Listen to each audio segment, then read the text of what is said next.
I think Netanyahu wants to secure the release of the hostages. I mean, it's the overpowering desire of any political leader to want to gain the freedom of your citizens, and I think that's at hand. What was it like to be in the actual U.S. House of Representatives chamber to watch Israeli Prime Minister Benjamin Netanyahu deliver one of the most historic and high-stakes speeches of his career and of the U.S.-Israel relationship? What did he say? How was he received? Who didn't show up?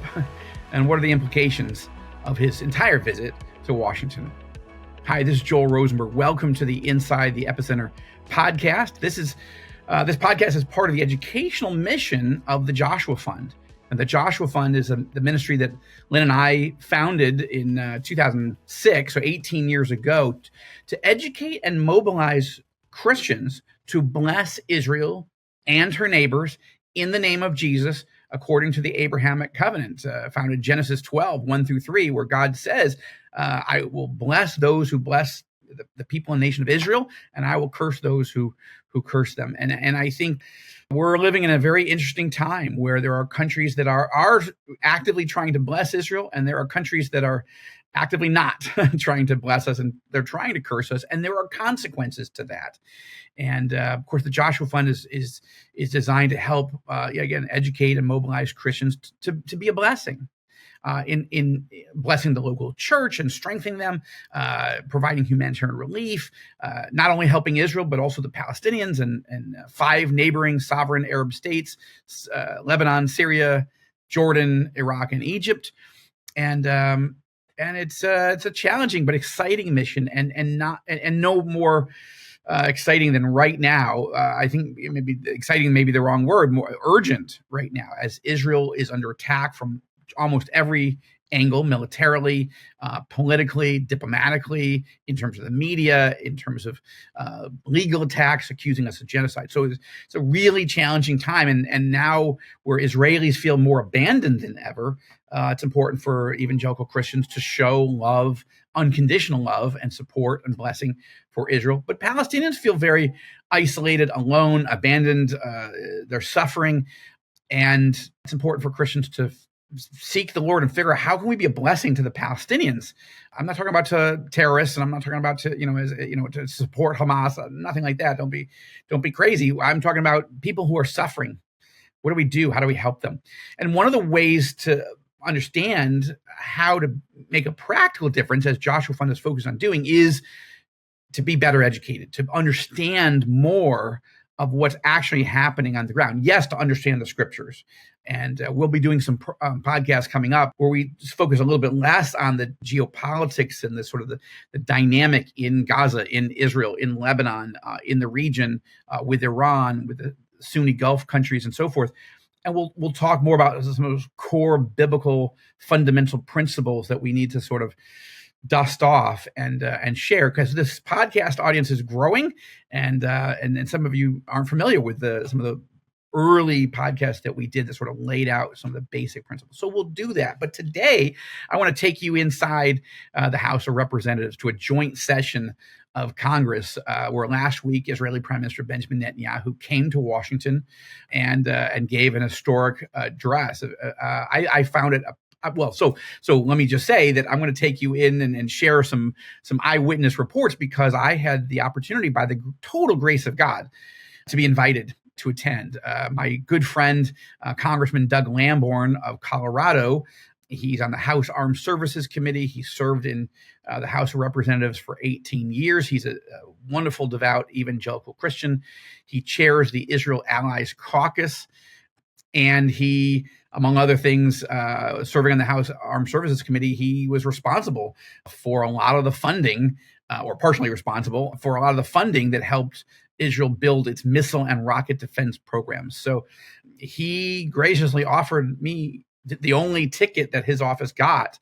If his wife had been available, she would have gone, but she wasn't going to be available. And Congressman Lamborn graciously gave me his ticket and walked me from his office right into the House chamber. And it was so interesting to be there. So I want to give you some atmospherics. I want to talk about some of the highlights of the speech. We covered it extensively at All Israel News, so you can look at some of that. But let me give you some of that, and then in the second half of the show, the podcast, I'm gonna interview one of the leading, foremost Middle East experts in the United States. His name is Rob Satloff. He's the executive director of the Washington Institute for Near East Policy, arguably the foremost Middle East think tank, research and policy organization in the United States.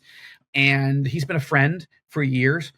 He's got a unique and an interesting perspective on both the Netanyahu speech and its implications. We're also going to talk about why did Vice President Kamala Harris refuse to come to the speech, and who else didn't show up. We'll talk about that in a little bit. But let's start with just some observations. First of all, I have to say, just getting to the U.S. Capitol was the most challenging I've ever experienced. Now, I lived in Washington, D.C. or in the Northern Virginia area for 24 years. My wife and I raised our 4 sons there before we moved to Israel and became dual U.S. Israeli citizens. And that was in 2014. So that's 10 years ago. Coming up soon, we're going to be doing, Lynn and I, a 10-year anniversary podcast talking about what it's been like to become dual U.S. Israeli citizens and what it was like to land in Israel on August 15th, 2014, and the challenges as well as the joys of being an Israeli. So we'll do that soon. But normally you just drive to the Capitol, park nearby, find a parking spot, and walk in. Yeah, there's security, but it's not been so difficult. Listen, since January 6th, the situation is very, very different. And I asked one congressman, not Lamborn, but a different one, wow, it was so difficult to get here. The security fences, the perimeter had been pushed out so far that even congressional office buildings, which are not in the normal security perimeter of the actual Capitol building itself, you couldn't even get to the office buildings where the congressmen and women and the senators work without going through major checkpoints. I'd never seen that much security out. I think, I was joking with one of these congressmen on the elevator in the side of the Capitol building that if you had this much security on January 6th, January 6th would have never happened. And he said, absolutely. In fact, he said, this is more security than I've ever seen for even a State of the Union address. And you would think of the State of the Union as the President of the United States is speaking, the Vice President is there, most of the cabinet, most of the Supreme Court justices, almost all the foreign ambassadors in the country, and all House and Senate members. So you imagine the security threat that it could be. I wrote a political thriller once called Without Warning about a State of the Union address where terrorists attack. So I've thought a lot about what the security would need to look like, but I didn't even envision it as intense as this. Now, you needed that security because there were more than 10,000 protesters, anti-Israel, anti-Netanyahu, pro-Hamas, anti-American protesters. And just the hatred, the vitriol, the words they were shouting, I cannot repeat on a Christian podcast. I mean, just so obscene, so vulgar, so hate-filled. I heard people shouting, we will kill you all. We will kill the Jews. Of course, we heard from the river to the sea, Palestine will be free, which is a genocidal chant, which says we're going to kill and drive out every Jew that lives between the Jordan River and the Mediterranean Sea. And this, of course, was being said. I saw a photo. I mean, I took a photo of a protester that me and my Uber were, we're driving past. She had a poster that she said, go home, go back to Europe, Satanyahu. Not Netanyahu, but Satanyahu. And she was surrounded by keffiyeh-wearing Muslim women. There were people tearing down American flags, not Israeli flag, American flags in front of Union Station, the train station just a block or two from the United States Capitol. Burning, they tore down the American flags off the flag poles. They burned those in front of thousands of people cheering and chanting. They took spray paint and defaced historical monuments, saying we're going to free Palestine, we're going to kill the Jews, blank the Jews. I lived in Washington for 24 years. I saw some really hard stuff. I saw a Ku Klux Klan march when we coming through Washington once when I first moved to Washington, but I had never seen anything so angry, so bitter, so vulgar, so obscene, so hostile as this. And I'm grateful for all that security, but it was there are people who they don't just that's the values. What we saw among the protest movement to the Netanyahu visit, not just the speech, but Netanyahu was in Washington for several days. He met with President Biden, their first time meeting in the 4 years, meeting in the White House in 4 years since President Biden took office. Biden has just literally refused to have Prime Minister Netanyahu come to the Oval Office, come to the White House. They've met other times, other places, but not in the White House. So they had their first meeting there. Netanyahu met with Vice President Harris at the White House also. Netanyahu flew to Florida and met with former President Donald Trump at Mar-a-Lago estate where Trump lives. There was a number of good things that happened. These meetings were important, and we're not going to analyze those meetings on this particular podcast. But I want to say that the protest movement really shows the values of these protesters, and these particular 10,000 or so. They don't just hate Israel. They don't just despise Israel. They hate America. And and one of the things that was spray painted on one of these historical monuments outside of Union Station was "America, we're coming after you next," or something close to that. It was horrible. So those were the atmospherics outside the building. Inside the building, everybody was excited. I mean, there was really a sense of energy and anticipation. Now, Prime Minister Netanyahu over the years has given 4 addresses to a joint session of Congress.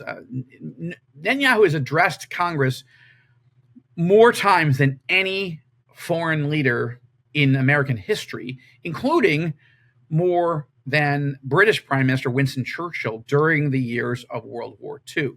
And that's saying something. Part of this, the fact that Netanyahu has spoken 4 times more than any other world leader, is a testament to how well he's received and how he's admired, and his perspective is appreciated by many members of Congress, House and Senate, even if they don't always agree with him or even strongly disagree with him. But they still wanted him to come and speak, most of them. It's also a testament to the longevity of Netanyahu, who is the longest serving prime minister in the history of modern Israel. Not all of those years have been in order, right? He served from 1993 to 1996. No, I'm sorry, 1996 to 1999. Then he lost re-election. Then he tried a comeback campaign in 2000. That's when I briefly worked for him for just a few months in a junior way, and he did not come back at that time. He did come back as prime minister in 2009, and he served almost continuously. It will be continuously until he was knocked off by Naftali Bennett, and then for a year, and then was able to come back after that and as prime minister up to this moment. So he's been around so long, and he's very well received, though he's a very controversial figure, right? So 70 members of the House and Senate, all Democrats, chose not to come to the speech. Again, I'm not trying to be partisan here. I'm just relaying some of these facts. And Vice President Kamala Harris was one of those Democrats who chose not to come. Now, Senator J.D. Vance, who's newly chosen by Donald Trump to be his vice presidential running mate, he also was not there, though he issued a statement that it was a long-standing obligation that he had. And well, I'm not sure it was long-standing. I think it was a campaign event, but he felt that he had to do it. But Vance is pro-Israel, so nobody really questioned that. Why did Vice President Kamala Harris decide to go to a sorority event in Indianapolis and speak there rather than as the new nominee, presumptive nominee of the Democratic Party to be president, now that Biden has decided he's not running anymore? Why did she decide to go to a sorority event rather than welcome Prime Minister Netanyahu? Well, we'll have to watch and find out. But I was just disappointed by that. But if maybe we should be fair, and we should always be fair. But maybe it's the same thing, maybe, as J.D. Vance. I'll let you be the judge of that. But it's caused a lot of discussion here. Now, the event itself was amazing. Look, I've seen a lot of Netanyahu's speeches. I've been tracking his career for 30 some years. I've known him, not well, we're not close personal friends, but known him for about 24 years. I think this was the most powerful, impactful speech that I have ever seen him give. I thought it was a masterclass in global diplomacy. It was heartfelt, it was emotional, it was factual, and Netanyahu received 55, that's right, 55 standing ovations, more than any speaker at a joint session of Congress in American history. So that gives you a sense of how well he was received. Not that everybody agreed with everything, but overwhelmingly, it was a very, very effective and very well-received speech. Some of his basic points, and we're going to go in a little bit. I'll just share that you're going to hear from Rob Satloff, the executive director of the Washington Institute for Near East Policy, some of the key moments that he thought were important. I'll share some of the key moments I thought were important. First of all, it was interesting to have a direct sight line to a particular member of Congress who hates Netanyahu. This is Rashida Tlaib from Michigan. And she's got family she's Palestinian herself and Palestinian American, and she says family from Ramallah in the West Bank. And she held up a sign, often said genocide on one side and it said war criminal on the other. So she did decide to show up, but decided to express her opposition to Mr. Netanyahu. Well, it's a free society. It's a democracy. So it was interesting to watch her. She didn't clap once. But it was interesting also to so one of some of the key points. I think Netanyahu's top objective was to be bipartisan and to thank the American people for all their political, financial, military support. He did that, but he was also very bipartisan. We're going to talk about that with Rob Satloff in a moment. I want to get his take on that, but I will say, from my perspective, he appropriately praised President Biden for the many things that Biden has done that are pro-Israel. And I have done that too. I think that the Bible teaches us to give honor where honor is due. I have disagreements, of course, with President Biden on a number of things, including on some issues related to Israel or Middle East policy. But Biden is about the most pro-Israel. I think Biden is the most pro-Israel person in the senior echelons of the Democratic Party. And given that the Democratic Party has become increasingly conflicted about the issue of Israel, again, 70 members of 70 Democrats, House and Senate members choosing not to come to hear the democratically elected, prime minister of our main, most trusted, most faithful ally in the Middle East in the middle of a war. It tells you something about how at least those 70 see Israel, or at least see Netanyahu. So, people weren't protesting Winston Churchill when he came to brief Congress on the war against the Nazis, but 70 members chose not to come, and then of course the vice president as well.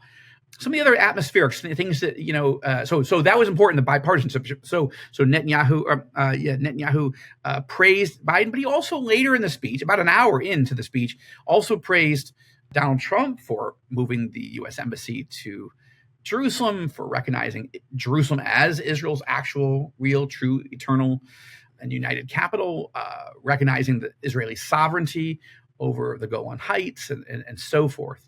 And so there was a lot of bipartisan support and applause. It was also interesting, where I happened to be seated was right next to the box on the second floor in the balcony where Sarah Netanyahu, Mr. Netanyahu's wife, was seated. I got to say hi to her and greet her when the speech was over. She was surrounded by Israeli hostage families who have hostages still in Gaza, as well as she was sitting literally next to Noah Argamani. Noah is an Israeli Chinese American, father Israeli, mother was Chinese, though she passed away recently from brain cancer. Noah was a hostage until just about a month ago. She was in Gaza, but Netanyahu ordered a special forces operation to rescue her and several other Israelis, and it was a successful, highly daring, highly dangerous. We talked about it on the podcast, as well as on All Israel News and the Rosenberg report. It was a really dramatic operation, and there was Noah, who once was a captive of Hamas. Now she's sitting next to the wife of the prime minister, getting thunderous standing ovations as the prime minister shared her story and shared how, he, as prime minister, went to go meet with Noah's father, who was with her on this trip, and Noah's mother at that time. And Noah's mother had said, Noah's mother, who is Chinese by background, Noah's mother had said, "My dying wish is that I want to be able to see and kiss and hug my daughter at least one more time before I die." And it was a very moving moment of his speech, a very moving moment to be so close and see the emotion in Noah's father, in Noah herself. Noah is very famously was photographed and therefore became very famous as one of the hostages because there was video of her being abducted and then taken into Gaza on the back of a motorcycle, and she's screaming with terror in her eyes, "Please help me, help me." And then she's being taken into the no man's land of Gaza, and so we all saw that emotion and that fear, and we all identify with, what if it was us? How would we be feeling? And we pray for all of the hostages, but because there's some like the little Bebas children who are redheaded and just beautiful and are still in Gaza. Some of the hostages we've gotten to know their families as I've interviewed them. Some of the hostages we just know because their faces are iconic and have been they become branded into our hearts and our heads a little bit more than others. And so it's very touching to me to see that all up close, but also after the event, after the speech, just to be able to shake hands with Noah Argamani and her father, and to tell them both that evangelical Christians have been praying nonstop for them and for all the hostages, and are so glad that she's home and so glad that she got to see her mom, and that we continue to pray for her recovery. And we pray for all the other hostages. So there's just a few moments that, I didn't expect to be able to do or to have, but were very special. Sitting right behind Noah and Sarah Netanyahu was Elon Musk. And so the opportunity to meet Elon Musk was something I did not expect either. And I think it's interesting that a billionaire, tech genius, controversial, of course, but the owner of Twitter, who he turned into X, interesting to meet him and to see him wanting to come to an event like this at the invitation of Netanyahu himself. So just to wrap up, the major objective of Netanyahu was to thank the American people for all their support and to emphasize the bipartisan nature of U.S.-Israel alliance, and I think this is important because, again, Republicans are very unified behind Israel, but the Democrats are clearly not. And so it was important for Netanyahu to not be seen as a partisan, but to meet with the candidates on both sides, obviously to meet with the president, and to lay out, that is another objective, of course, but it's related, lay out what actually happened on October 7th and what has happened since. What does Israel need from the United States? Why is Israel fighting? What are we up against? And what is Netanyahu's vision for the future of Gaza and the future of the region? We'll unpack that more in a few moments with Rob Satloff, the executive director of the Washington Institute for Near East Policy. But I want to take a break. We need to go to a break. And when we come back, I'm going to share the verses of the day and some prayer requests, and then my interview with this really fascinating Middle East expert. You won't want to miss it. Stay tuned. Let me share some verses of the day. The verse of the day, Psalm 121, verses 1 and 2. I lift up my eyes to the hills. Where does my help come from? My help comes from the Lord, the maker of heaven and earth. Our prayer requests today are for Israel, of course. Please pray for Israel and her allies, that God would help us, would help them in this season to stand strong together. Let's pray specifically for the U.S.-Israel alliance. Please pray that God continues to use and help the United States truly and consistently stand in support of Israel in this difficult time, not to neglect or be unkind or uncompassionate towards Palestinians, but to stand with Israel as a sovereign nation and, of course, advance peace, but also advance security These are important things. Pray that the relationship between Netanyahu and U.S. leaders, both in the Republican and the Democratic parties, improves. Please pray that God would give the leaders of Israel wisdom to know how to win this war, how to get these hostages back to their families. And please pray that the Lord would bring supernatural healing to the Israelis and Palestinians who have been so scarred, so traumatized, that are suffering so badly in this war. Only if the Lord brings healing can they find physical healing, emotional healing, and spiritual healing. Welcome back to the Inside the Epicenter podcast. I'm Joel Rosenberg, founder and chairman of the Joshua Fund, co-founder. My wife and I founded this ministry in 2006, 18 years ago, and we're thrilled with what God is doing and how God's built this ministry, especially for such a time as this, as Israel and her neighbors are facing such darkness right now. Well, I want to introduce now my next guest, and let me just set this up by describing who my guest is. I've known Rob Satloff for probably a decade at this point. Rob is the executive director of the Washington Institute for Near East Policy, a post he assumed in 1993. In that capacity, he oversees all of the Institute's operations. Washington Institute is the foremost Middle East think tank in the United States. He's got an amazing team of Middle East scholars, and he himself is a Middle East expert. He's not just a management guy. He really is a true expert on Israel. He's a particularly impressive expert on Jordan, but the broader Middle East as well. He speaks and does media widely on analyzing the dynamics of going on inside the Middle East. And I texted him the other day and saying, hey, is there any chance you could give me 15, 20 minutes to come on my podcast and just talk about the Netanyahu speech, what you found interesting about it, and why you think it's significant, and some of the implications of it.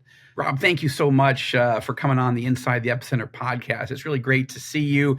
And big news, Bibi Netanyahu enters one of the most dramatic series of major news cycles in recent American history. A near assassination of a president, a Democratic nominee deciding not to continue forward, endorsing his vice president, and in the middle of it, Netanyahu arrives trying to, navigate between the American political divide. So anyway, great to be with you. I really look forward to getting into your analysis of Netanyahu's speech and what else is going on in the region that is important for the United States as well as for Israel. How are you doing? Well, first of all, I'm fine, and it's good to see you, Joel, and it's good to be on your podcast. Thank you very much.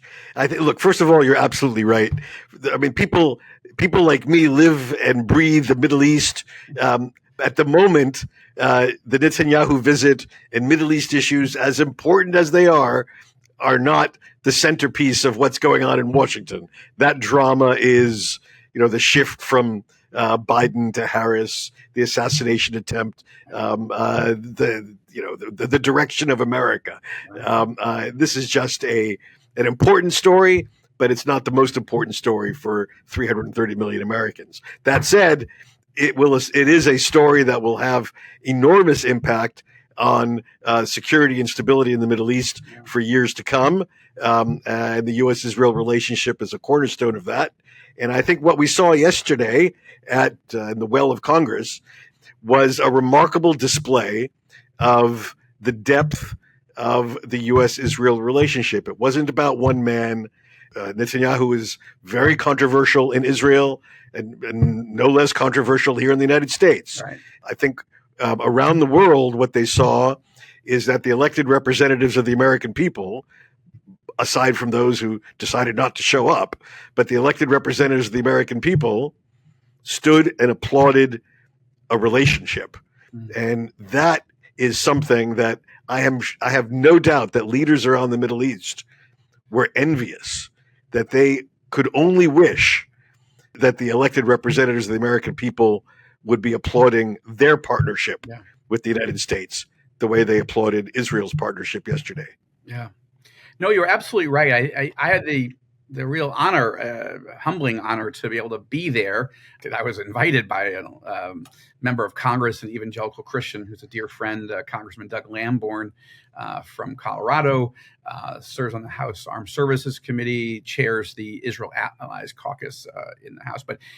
But you're right, to be in that room, even with 70 Democrats missing, even with the vice president missing, which I want to get to in a moment, because I think the future of the U.S.-Israel relationship, I think, is affected by her not showing up. I'm not so much sure by the others, although these are warning lights on the dashboard of the U.S.-Israel relationship, at least with regards to the Democrats. So I do want to talk about that in a moment. But yes, it was electric in that room.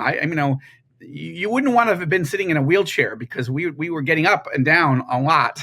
55 standing ovations. And you're right. If you think of like the would-be next king of Saudi Arabia, whom we both met, Mohammed bin Salman, he's not coming into the United States anytime soon to do a joint session. And the relationship with the American people and her representatives, elected representatives, isn't so warm, right, towards Saudi Arabia. But even someone like Mohammed bin Zayed, from the president of the United Arab Emirates, or the king of Bahrain, would they be treated respectfully? Sure.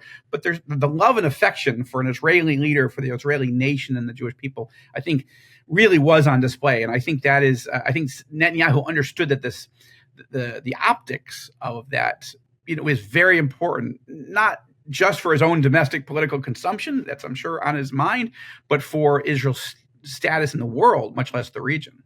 Yes, absolutely so. The speech was targeted toward the American audience, much more so than his Israeli audience back home. Although, the imagery of him, standing in Congress and being applauded, is something I'm sure he from which he derives political benefit. Yeah. But the substance had much less to do with Israeli domestic politics. There's some criticism that it was shallow in terms of Israeli politics, but it was appropriately targeted toward the audience that was there. That's what it was all about. Well, so I want to ask you to start with, really, what were some of your main takeaways? I want to say that, in saying that, I want to say, so I was intrigued, for example, that while he talked about an Abraham alliance, a Sunni U.S.-Israeli alliance counterweight to Iran, which I think is, of course, good, and I think it's forming anyway, he actually didn't mention the word Saudi Arabia. He laid out some basic principles of demilitarization and deradicalization for Gaza, and likened some of those principles to, Germany after World War II and Japan after World War II.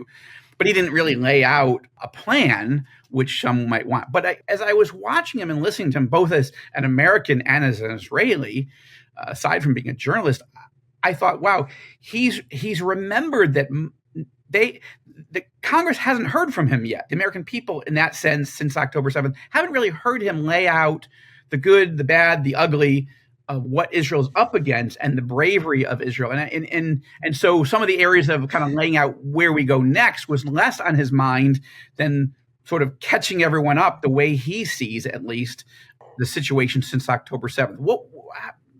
How do you see some of the big moments in the speech? So, look, for me, the most important aspect of the speech was that Prime Minister Netanyahu took the high road.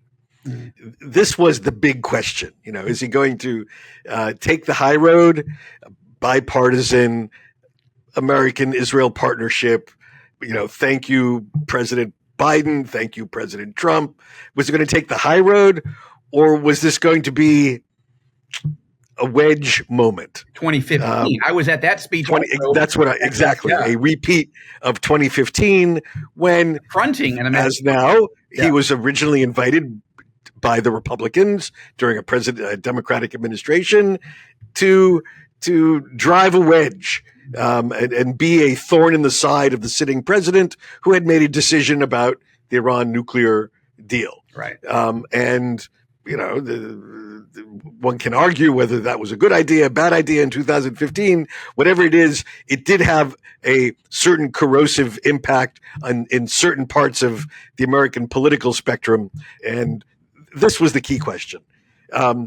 I think any chance that he was going to take anything other than the high road ended the minute Joe Biden announced that he was not seeking a second term.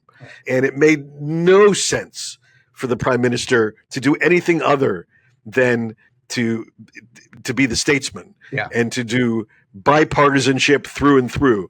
And that's exactly what he did. There was only, in my view, one sentence of implied criticism of the current administration that had to do, in my view, with the speed of weapons delivery. Get them to us faster, we'll win the war faster. And it was only implied. It wasn't tough. I found no other section of the speech that was directly or even indirectly a critique of the current administration. And so in that sense, it was an unusual moment given the buildup, but I think in my view, quite a welcome development. There are lots of other aspects of the speech. Actually, I thought interestingly, he gave a rather restrained definition, a rather modest definition of a term for which he'd been vilified, the term being total victory. But he actually gave a definition of total victory, which aligned quite closely to very conventional definitions. He didn't say destroy Hamas, kill every leader, every member, end the idea. No, he actually gave the narrow definition, destroy military capacity and governance ability. They can't rule, they can't shoot. He didn't say, I'm going to kill everybody who's in Hamas. It was a much more restrained than you would have thought from some of his other statements. So that was one surprise. To me, the biggest surprise that wasn't in the speech, given who he is, extremely small passing reference to the Iran nuclear issue, an issue with which he's so closely associated with over the last 25 years. And I think there may be reasons why he didn't go into it, partially because of his own previous speeches and commitments to act when, the Iranians reach a certain threshold, and it didn't turn out that way. So he just put it aside, by and large. This was a speech about Gaza, about Hamas, about Iran's tentacles around the region, and about the U.S.-Israel partnership. And I thought he, kept a script. And overall, I think it was, a fine outing. Yeah. I described in my book, Enemies and Allies, that the 2015 speech, in my view, was the best that he'd ever given. Now, the tension was high, the stakes were high, and he saw himself in a very Churchillian moment, and that's why he did it. I still think it was the right thing, but I know it cost him inside the Democratic Party. And he has been dealing with the he may have thought that the price was acceptable to him and to Israel, but there was a price, and that is he lost some serious ground with Democrats who felt, regardless on the merits of the issue with Iran, that he had overstepped the line in taking on a sitting American president, in that case a Democrat, Barack Obama, on his home turf. The chutzpah of that was too much for some, maybe you'd say many Democrats. But that being said, it also caught the attention of Sunni Arab leaders who saw Netanyahu's chutzpah as, oh my gosh, how could a man of a country of less than 10 million people go in and say those things and walk away politically stronger in the grand scheme than not? And that I think they realized that in Netanyahu they saw not an enemy but a potential ally against Iran, and I think that set into motion the Abraham Accords. But that being said, I absolutely agree with you that in some ways I think this was a better speech because it's not a speech that we think of as Bibi Netanyahu. There was not a caustic edge which he can have sometimes. He wasn't threatening. He wasn't, and I'm not saying that he's done these things wrong in the past. I'm just saying his perception is not a particularly warm bipartisan thing. But I think he got an escape hatch in a sense because he's very upset with Biden, and Biden is furious at him. I mean, the language, right, of obscenities that we've heard leaked out from the White House about Netanyahu have been pretty caustic, at least to an evangelical ear, maybe, to and even behind closed doors, as you and I are recording this, President Biden and Bibi Netanyahu have been meeting. I think the meeting is just wrapped up, but we're being told that behind the scenes, Biden is pushing him accept a ceasefire and a deal already. And I think that Biden choosing to step down as he did on Sunday meant that that Bibi could be a little bit more magnanimous. I would just want to underscore your point. But I think inside he's really struggling. That line that you mentioned, give us the tools faster, we'll finish the job faster. This is his big concern right now, is that Biden is a Zionist and he does support Israel. But why is he being so slow? I think we know why that Biden is giving these weapons more slowly than everyone, even in members of Congress. I had lunch with a member of Congress today, House Armed Services Committee. He's shocked that the thing is going so slow, arms, ammunition. But the reason is because Biden is trying to leverage this to finish the Gaza war. So, well, is the Gaza war about to finish? I mean, what's your assessment of what Bibi walks away with from this week? Well, I think there's a reasonable chance that there is a hostage release ceasefire deal that is achieved. To a certain extent, the risk for Netanyahu goes down in a couple of days when the Knesset goes out of session, right? And the political price that he might pay, or the ultimate political risk that he may face, namely the collapse of his government, goes way down, because you can't really, it's very difficult to bring down a government with no Knesset. Confidence motion, right, for the next month while the Knesset is out of session. I think it's essentially mid-August. Essentially, as of July 30, the end of the month, he guarantees himself being prime minister through the end of the year. Yeah. And so the risk of doing a deal, the political risk goes way down. Yes. I think Netanyahu wants to secure the release of the hostages. I mean, it's the overpowering desire of any political leader to want to gain the freedom of your citizens, and I think that's at hand. I would imagine I have great difficulty in seeing the agreement as currently articulated pass from phase one to phase two. I think if there is an agreement, I would put a little money on the fact that it never makes it past phase one, and we have a 40 days or so in which to either build on it, perhaps with the Saudi deal that seems to be on the back burner at the moment, or perhaps with an Arab American initiative in terms of Gaza, or we may get back to more hostilities 40 days after that starts. So the end of the war, that's a different issue. A deal does not necessarily mean the end of the war. Well, this is the central tension, right? Is that Hamas now, I think, increasingly desperately wants a permanent ceasefire. Mohammed Deif is either, well, we don't know, but the military commander of Hamas may be dead. Certainly, a number of top Hamas military leaders have been taken off the playing field in recent months. And if Deif really is dead, that's a body blow, and obviously is not. Well, I don't know if it's obvious, but it seems like it must not be confirmed, because I actually thought Bibi might make news by announcing it in his speech. He did not reference it. But basically, Hamas wants, they're willing to release hostages, but they want a permanent ceasefire and Israel to withdraw. And that would allow them to sort of emerge from the wreckage at some point and claim victory. And Bibi wants those hostages back, he politically, but also as just a human being. But he does not want a permanent ceasefire, right? So how do you thread that needle?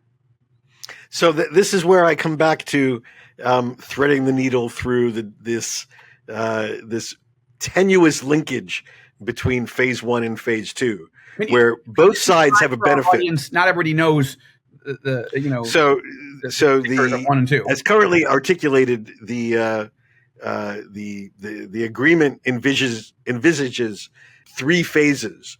Phase one, the release of all the women and the older hostages and some bodies.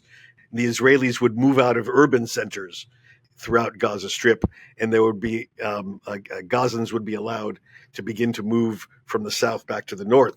Then only then would they be actually negotiate the final terms of phase two, which is designed to be Israel's full withdrawal from Gaza, and the quote permanent ceasefire.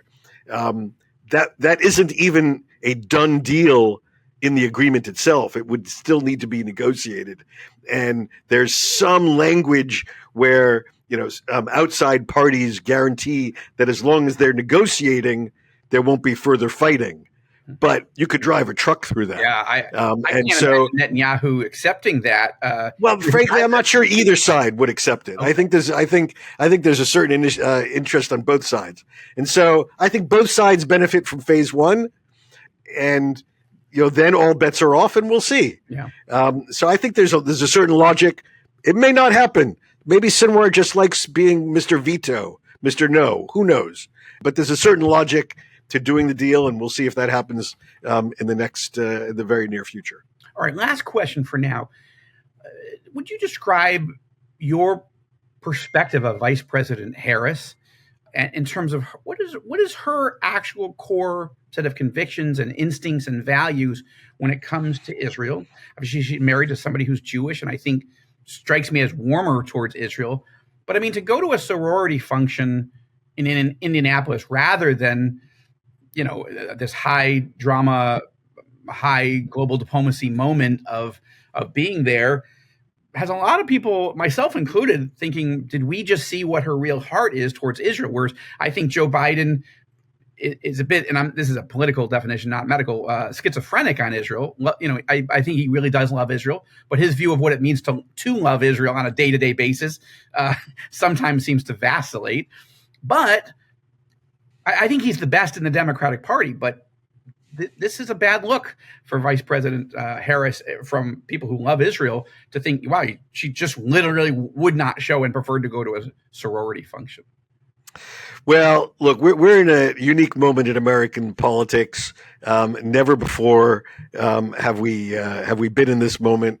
So I'm actually not going to throw stones at this glass house. Political assessment. I'm like, what do you know about her in terms of her approach?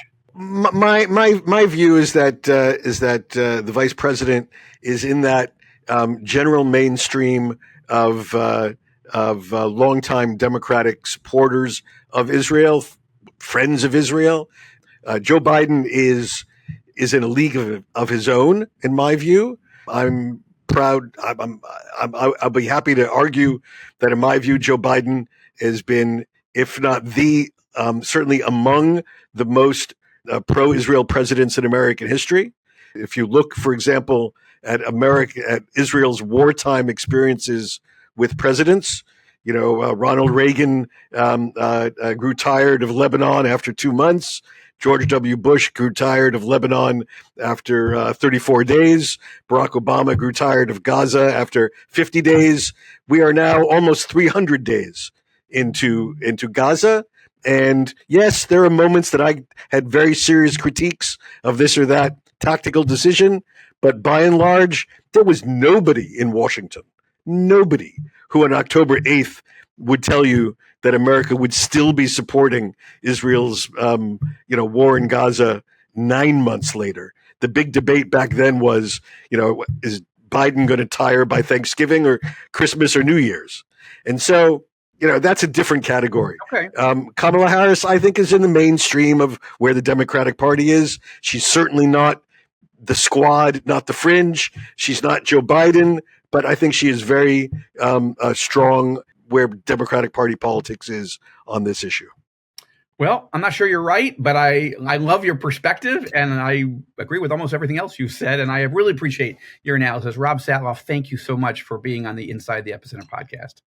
It's a pleasure to join with you, Joel. Thank you. Anytime. All right. Thank you. Well, I'm so glad that Rob was willing to make some time. I find him fascinating, whether I'm having lunch with him or meetings with him or texting with him. I always love his perspective. And I think it's interesting. I'll just note something he probably wouldn't say, and he didn't say, but he's the type of person who, because of his expertise and his seniority, is the type of person who could get drafted in to work in a future presidential administration at a very senior level. So I wasn't asking him to be a partisan or to be, particularly critical of Vice President Harris, but to talk about why he thought she didn't show. But obviously he was being a little ginger about that. And I just want to explain why I think he was. He's a fair-minded guy anyway. He's Jewish, not a believer in Jesus, a Jewish guy, and a true gentleman. I think he does have the possibility of serving, and he probably didn't want to rule that out. I'm not saying that's something that's active, but we'll see. Well, thank you. Thank you so much for participating and listening into this episode of Inside the Epicenter. I'm so grateful that you have, and I hope that you'll talk about it with friends and encourage them to listen, not just to this episode, but to become a subscriber. Learn more about the Joshua Fund, what we do to educate and mobilize Christians to bless Israel and her neighbors in the name of Jesus, according to the Abrahamic covenant found in Genesis chapter 12. You can learn more about the specifics of what we do and how you can get involved by going to joshuafund.com. Again, to joshuafund.com. If you've got questions, I also want to encourage you to give financially to the Joshua Fund. It's a 501c3 nonprofit organization, and you can find where to donate right on the homepage of the Joshua Fund. So I encourage you to make a donation and become a prayer partner with us as well. And of course, by becoming a donor, you'll also sign up for our regular newsletters, both email and print. I want to hear from you. We want to get your comments. We want to get your questions, encouragements of what we should cover on future shows. You'll see a link in the show notes to where, to an email address where you can write to us. And I hope that you will. Again, thank you so much for watching, listening to Inside the Epicenter. I hope you found it encouraging and helpful. And please keep praying for Israel and her neighbors. And from Washington, D.C., this special episode, it's great to be with you. God bless you. This is Joel Rosenberg, founder and chairman of the Joshua Fund. Thank you. On behalf of all of our Inside the Epicenter team, bless you. I'm Joel Rosenberg. On your left, you'll find some videos we've chosen specifically for you. We look forward to partnering with you to bless Israel and her neighbors in the name of Jesus.